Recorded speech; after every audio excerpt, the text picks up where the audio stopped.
भारत गौरव आचार्य श्री पुलक सागर जी गुरुदेव के प्रवचन और धार्मिक कार्यक्रम देखने एवं सुनने के लिए जिन शरणम मीडिया चैनल को अभी सब्सक्राइब करें और बेल आइकॉन पर क्लिक जरूर करें।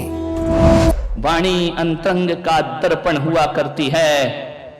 वाणी बता देती है कि हम कौन हैं, हमारे संस्कार कैसे हैं, हमारा घर कैसा है, हमारा परिवार कैसा है। वाणी को संभाल करके बोलने का एक नियम, एक बात मैं आपको बताता हूं। बोलो तो बहुत अच्छा बोलो, बहुत अच्छा बोलो। एक बात याद रखना, यदि बोलना ना आए तो जानवर की तरह चुप रहना, और बोलना तो इंसान की तरह बोलना। मौन रहो, कुछ नहीं बिगड़ने वाला है।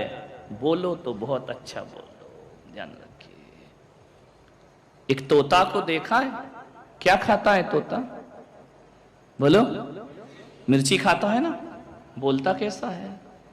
बड़ा मीठा बोलता है, खाता तीखा है और बोलता। एक कोयल को देखा है, क्या खाती है कोयल? आम खाती है ना।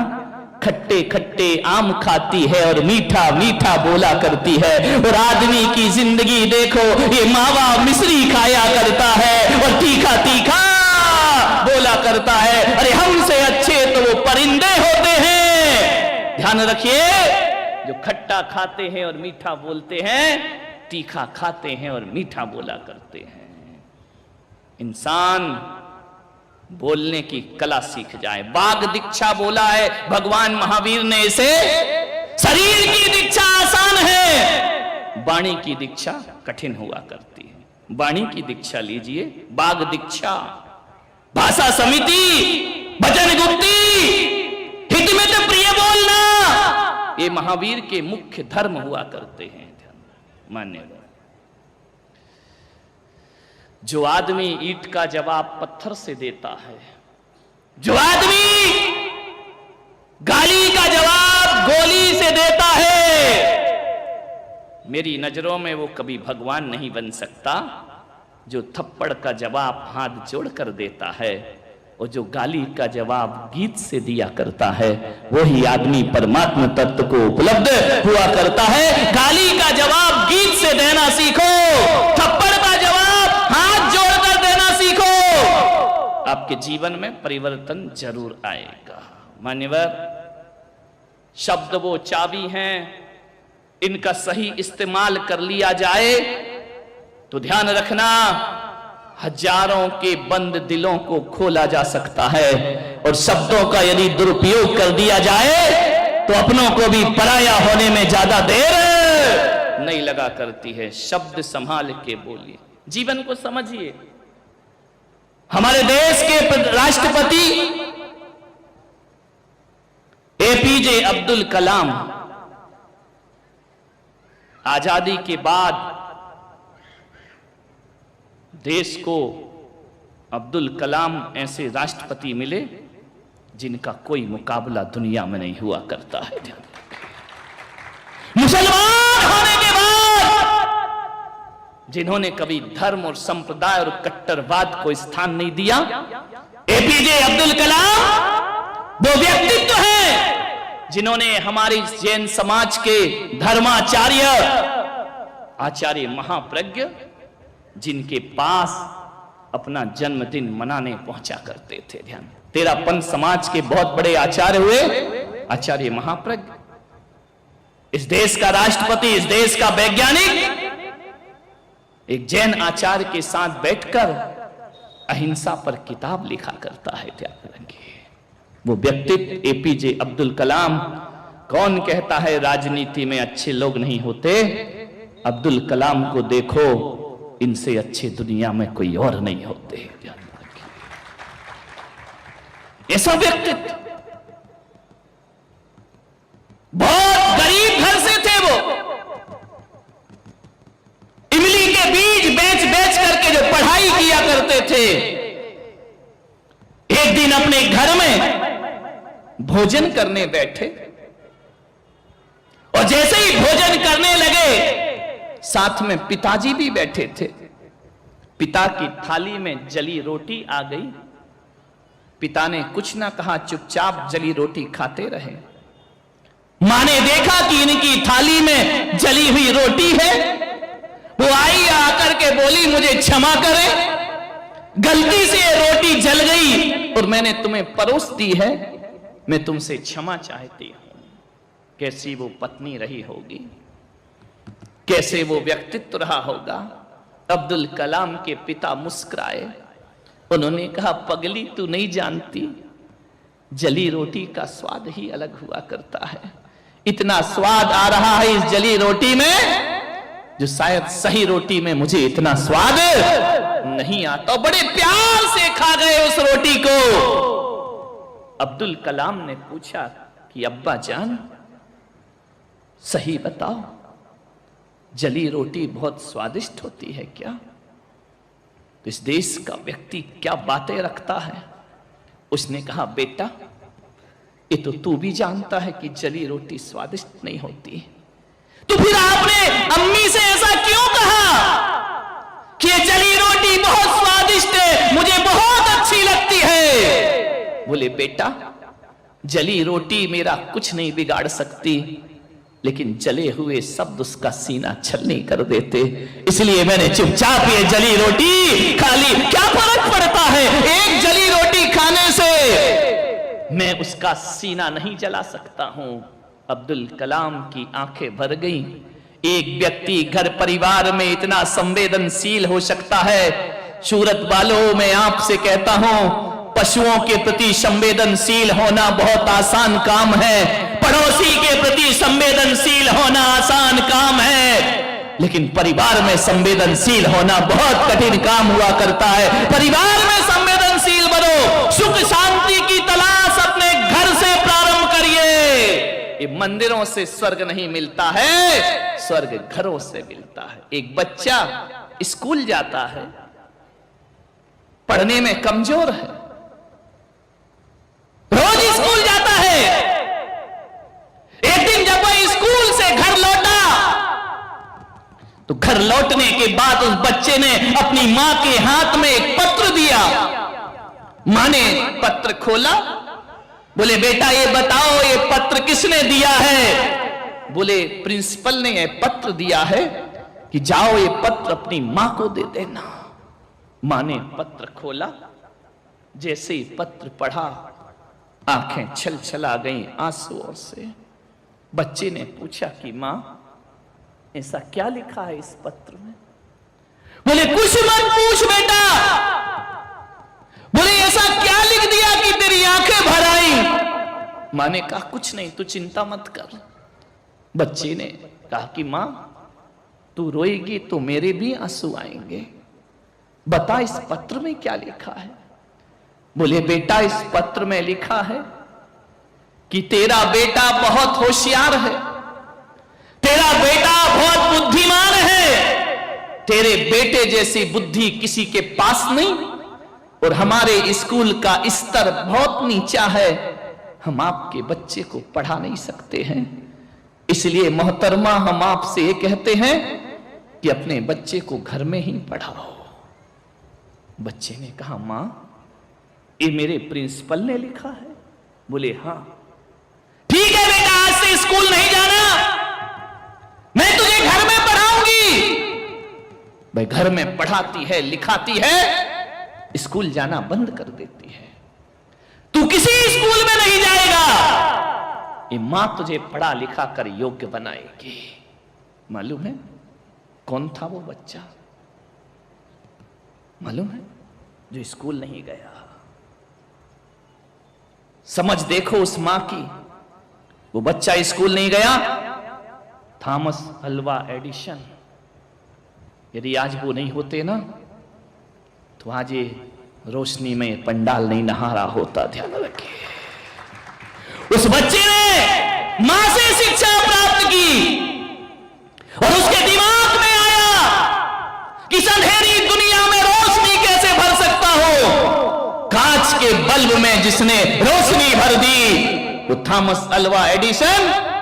मान्यवर मैं कोई पुराने उदाहरण नहीं सुना रहा हूं। उस बच्चे ने वो लगन से काम किया।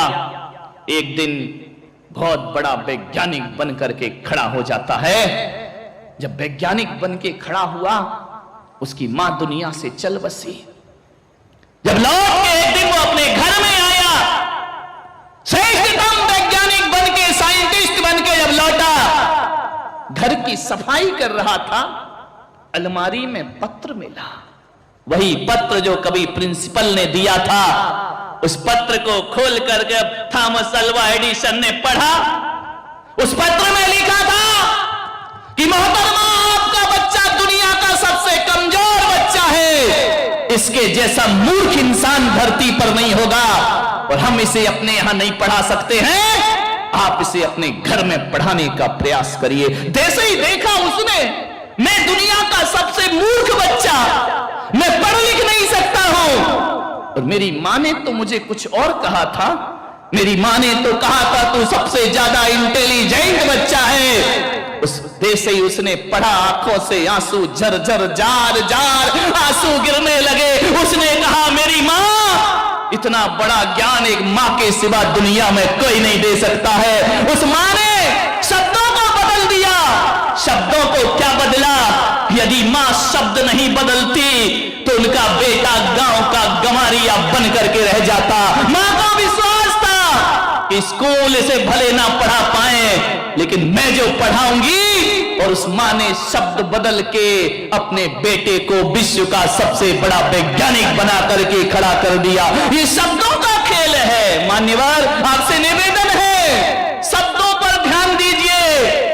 यदि मां भी प्रिंसिपल के शब्दों पर गौर करके उस बच्चे को डांटती, फटकारती, तो बच्चा आज इतना महान नहीं बनता कि कोई पुलक सागर अपनी प्रवचन सभा में उसका नाम ले रहा होता। ध्यान रखिए, ये शब्दों का खेल है। आपके शब्दों से आपका बच्चा नीचाई के रास्ते पर जा सकता है और आपके शब्दों से आपका बच्चा ऊंचाइयों को प्राप्त कर सकता है। मां ने केवल शब्द बदले थे। शब्दों की ताकत बता रहा हूं मैं। यही शब्द आदमी को आत्महत्या के लिए मजबूर भी कर सकते हैं और यही शब्द स्वर्ग धरती पर उतारने की भी ताकत रखा करते। शब्दों पर ध्यान दीजिए, बोलना सीखिए।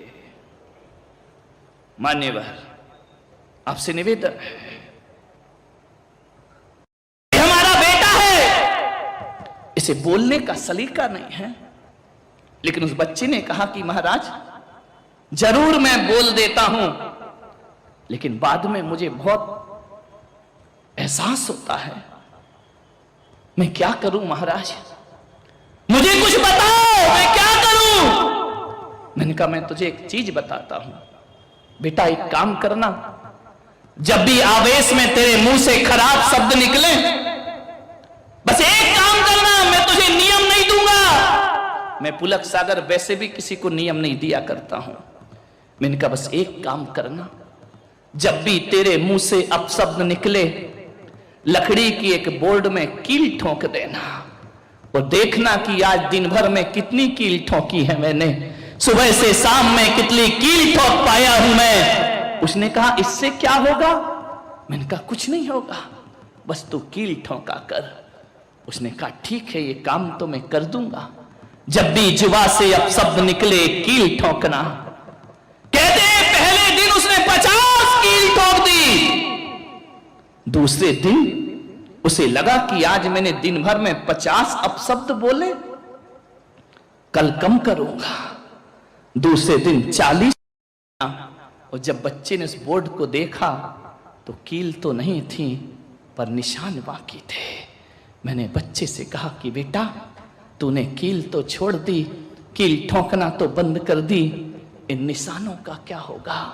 बोले क्या मतलब? मैंने कहा जब तू अपशब्द बोलता है और उसके बाद माफी मांग लेता है, क्षमा मांग लेता है, तो कील तो निकाल लेता है, पर लोगों के दिलों में निशान तो छोड़ दिया करता है। बस इस निशान को मिटाने का प्रयास कर मेरे बच्चे। मैंने कहा जीवन को बदलना है, माफी मांगने से कुछ नहीं होता मेरे भाई। कितना भी बोल दो सॉरी, अब हम नहीं करेंगे, 2 दिन बाद फिर वही करता है आदमी। ध्यान रखना, कील निकालने से कुछ नहीं होता, निशान बहुत गहरे हुआ करते हैं।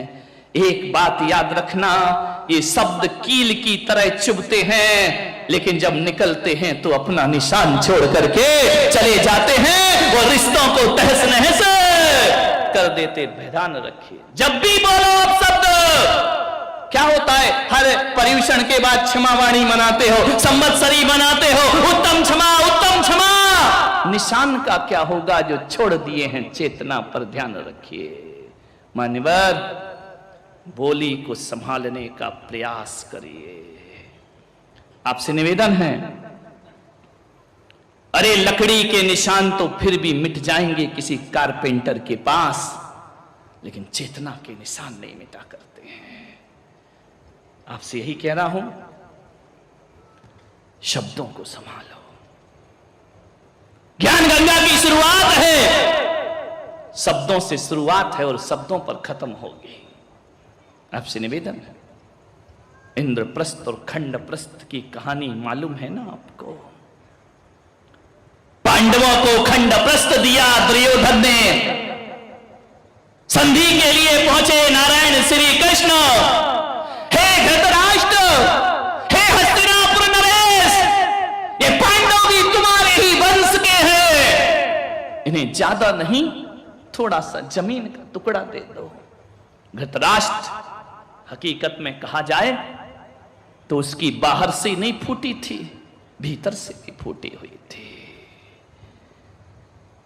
धृतराष्ट्र ने कहा कि हे केशव, पांडवों को जमीन मैं भी चाहता हूं, वो मेरे अनुज के पुत्र हैं। दुर्योधन ने कहा पिताजी, सुई की नोक की बराबर भी जगह देने को मैं तैयार नहीं हूं। कृष्ण ने कहा संधि का प्रस्ताव लाया हूं, दे दो, क्या बिगड़ता है।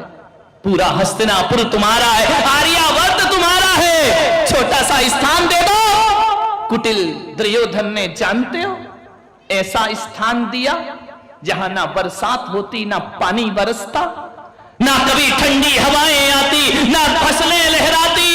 उबड़ खाबड़ ककरीला पत्थरों वाला एक खंडप्रस्थ दे दिया, ले जाओ इसे भीख में दे देना। उन पांडवों को दे दिया। ध्यान रखना, एक बात याद रखना सूरत वालों, कि आदमी अपने जीवन में कितना भी बुरे से बुरे स्थान पर पहुंच जाए, आदमी की भुजाओं में ताकत होती है ना, तो रेगिस्तान को मरुथल मरुस्थल बनाने में, रेगिस्तान को मरुद्यान बनाने में देर नहीं लगा करती है। खंडप्रस्थ दे दिया, पांडवों ने स्वीकार कर लिया। इतना सुंदर बनाया, इतना सुंदर बनाया, हस्तिनापुर फीका लगने लगा।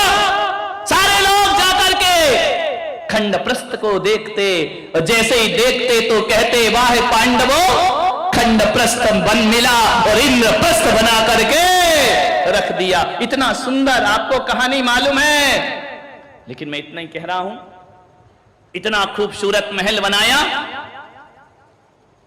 कैसा आर्किटेक्ट रहा होगा वो। आज के नहीं है इतने अच्छे, वो अनपढ़ जिनके पास डिग्रियां नहीं, ऐसा स्थान बनाया जहां सूखा होता था वहां पानी होता था, और जहां पानी दिखता था वहां सूखा। दुर्योधन ने भी कहा चलो भाई, सारी दुनिया जा रही है, हम भी चलकर देखते हैं क्या बनाया है उन लोगों ने, चलो देखते हैं। दुर्योधन गया, क्या देखता है, महल देखकर आंखें फटी की फटी रह गई। कौन सा बंजर भूमि मैंने दी थी, स्वर्ग जैसा बना लिया, और क्रोध की अग्नि में घी डल गया। दुर्योधन ने कहा ऐसा क्या किया इन मायावियों ने। अंदर जाकर के देखा, जहां पानी था, धोती पकड़ के चल रहा है दुर्योधन, भीग ना जाऊं, कपड़े ना गीले हो जाए। आगे बढ़ा, जब देखा तो पानी खत्म है, और जैसे ही देखा खतरा टल गया, धोती चढ़ी, चलते जा रहा है, असावधानी हुई, पैर फिसल गया, छपाक से पानी में गिरा। झरोके से आवाज आती है अट्टहास की। एक अट्टहास किया द्रौपदी ने, अरे देवर जी गिर गए, तुम्हें पानी दिखाई नहीं दिया। दुर्योधन मत चलाओ, ज्यादा जुबान चलाओगे तो दुनिया में कोई जुबान काटने वाला भी पैदा हुआ करता है। ध्यान रखिए, मीठा मीठा बोलो।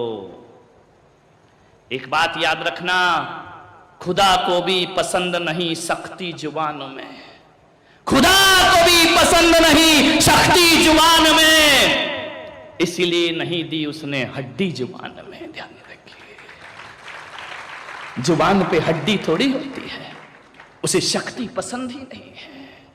मान आपसे निवेदन, मैं वहां बैठा था, ये 2-4 लड़के खड़े थे, तब तो चर्चा कर रहे थे। एक बोल रहा था हम तो बंदर के वंशज हैं। याद आ रहा है? हम पिछले जन्म में बंदर थे। इनका अभी कौन सा डाउट लग रहा है?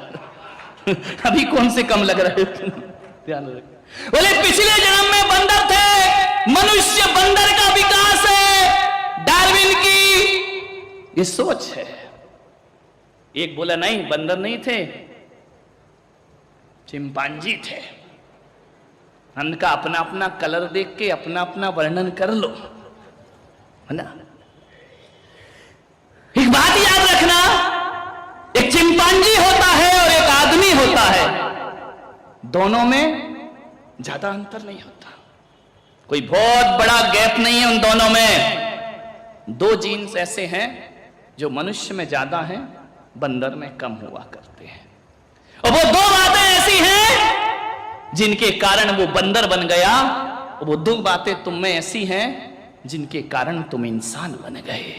एक चिंपांजी और बंदर में ज्यादा अंतर नहीं, केवल 98 बातें तो एक सी होती हैं, केवल 2 बातें कम हैं। चिंपांजी भी हमारी तरह खड़ा होके चल सकता है, चिंपांजी भी हमारी तरह खाता है, चिंपांजी भी हमारी तरह बच्चे पैदा करता है, चिंपांजी भी हमारी तरह रहता है, सब कुछ समझता है। वो 2 चीजें उसके पास नहीं है, ध्यान रखना, इसलिए वो बंदर बन गया।